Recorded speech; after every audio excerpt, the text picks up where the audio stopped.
Hello, I'm Dr. Tim Jennings with your Mental Health Minute.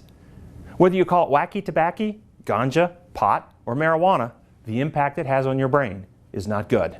New research by Dr. Madeline Meyer from Duke University documents that adolescents who smoke marijuana before the age of 18 experience an 8-point drop in IQ scores that persist well into adulthood, and quitting did not fully restore intellectual functioning. This drop is significant as the average person has an IQ of 100, placing them at the 50th percentile for intelligence. A drop in 8 points would place the person at the 29th percentile for intelligence.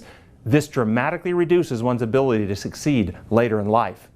Other research documents that those who smoke marijuana have higher rates of psychosis, and the risk increases with greater use.